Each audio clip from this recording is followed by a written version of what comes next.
حاتم طائی کی بیٹی کو جب نبی علیہ السلام کی بارگاہ میں پیش کیا گیا،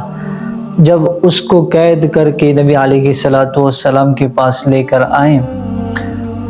تو اس سے پہلے بھی اس کے بھائی نے اس کے ساتھ مشورہ کیا تھا کہ بہن ہم اس طرح کرتے ہیں کہ ہم ملک شام کی طرف جاتے ہیں تو وہ ہمیں قید نہیں کر پائیں گے۔ تو اس کی بہن نے کہا کہ بھائی میں ایک سردار کی بیٹی ہوں، مجھے یہ زیب نہیں دیتا کہ میں آپ کے ساتھ جاؤں اپنے لوگوں کو چھوڑ کر، تو یہ مجھے زیب نہیں دیتا۔ تو جب نبی علیہ السلام کے صحابہ نے ان کے قبیلے پر حملہ کیا تو یہ حاتم طائی کی بیٹی بھی اس کے اندر شامل تھی، اس کو بھی گرفتار کر کے نبی علیہ السلام کی بارگاہ میں پیش کیا۔ تو وہ انہوں نے ذہن کے اندر کچھ سوال رکھے تھے کہ معاذ اللہ میں جب نبی علیہ السلام کے پاس جاؤں گی تو ان سے یہ سوال میں کروں گی کہ یہ تو بادشاہت چاہتے ہیں، معاذ اللہ کے رسول نہیں ہیں، یہ تخت و تاج چاہتے ہیں اور یہ اللہ کے رسول نہیں ہیں۔ اس طرح کے انہوں نے سخت سوال تیار کیے تھے کہ میں جب جاؤں گی تو میں ان سے یہ سوال پوچھوں گی۔ تو جب نبی علیہ السلام کی بارگاہ میں اس کو پیش کیا گیا تو اس کی گردن جو ہے اوپر کو تھی، کیونکہ وہ سردار کی بیٹی تھی، اس کو غرور تھا کہ میں ایک سردار کی بیٹی ہوں، اور اس کے اندر تھوڑی سی آکڑ تھی جس کی وجہ سے انہوں نے اپنا سر اوپر رکھا تھا۔ تو اس کے سر پر دوپٹہ جو ہے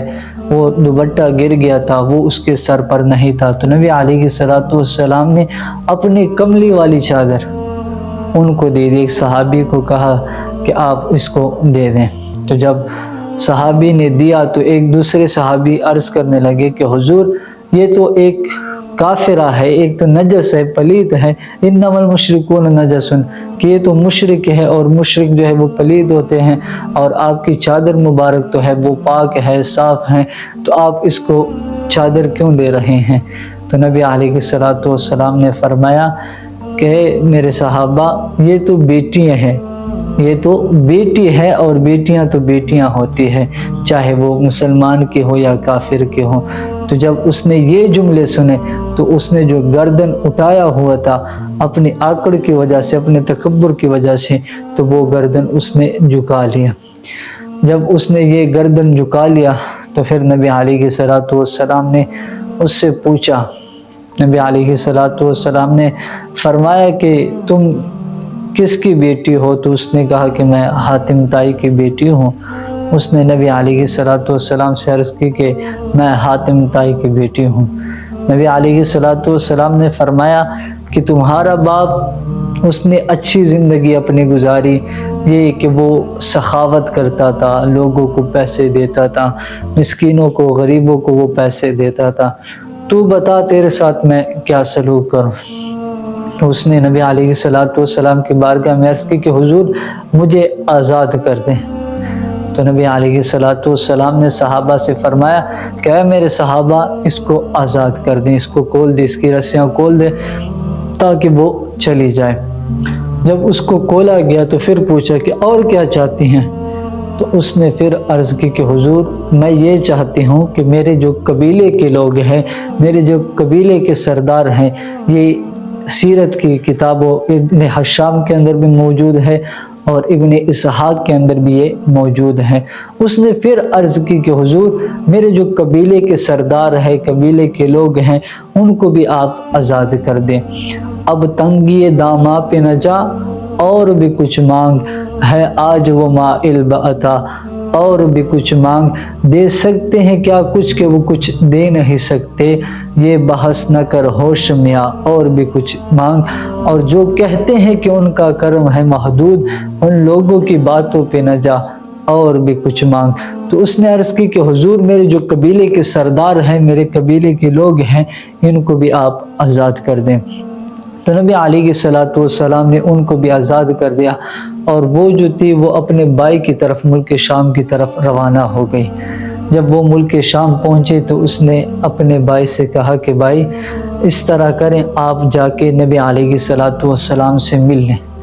جس طرح ہم نے سوچا تھا کہ وہ بادشاہت چاہتے ہیں، وہ زر چاہتے ہیں، سونا چاہتے ہیں، تخت چاہتے ہیں، ایسی کوئی بات نہیں ہے۔ انہوں نے ہمیں اتنی عزت دی، اتنی عزت سے نوازا، اور ہمیں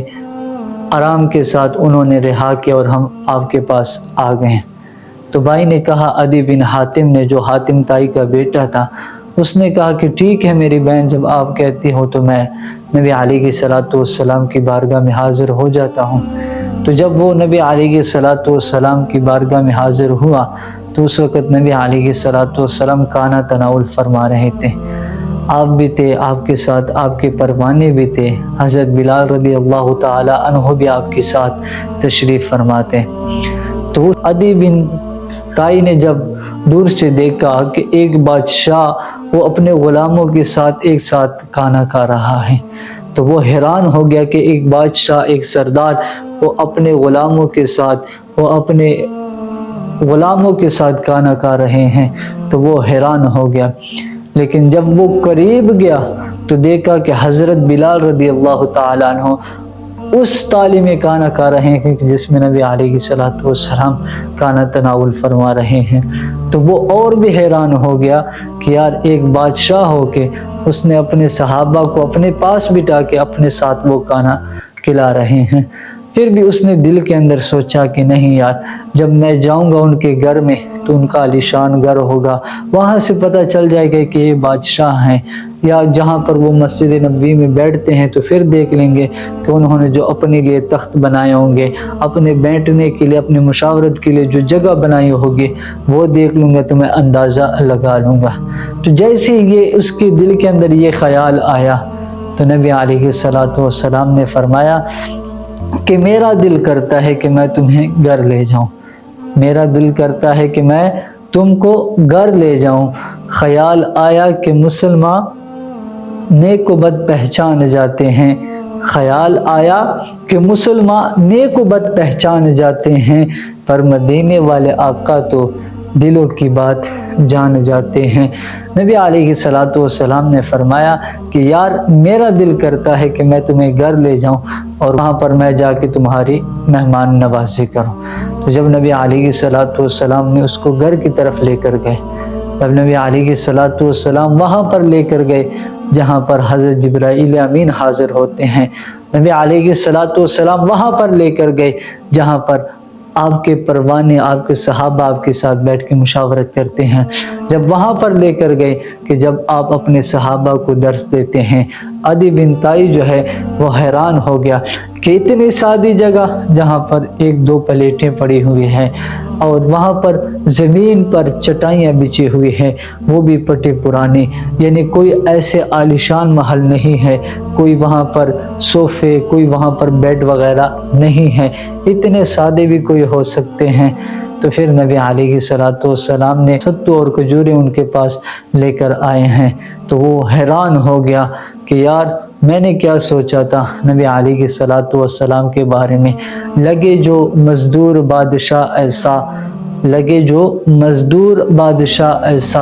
نہ تخت نہ تاج سربراہ ایسا، کدال پر بھی وہ ہاتھ دیکھو،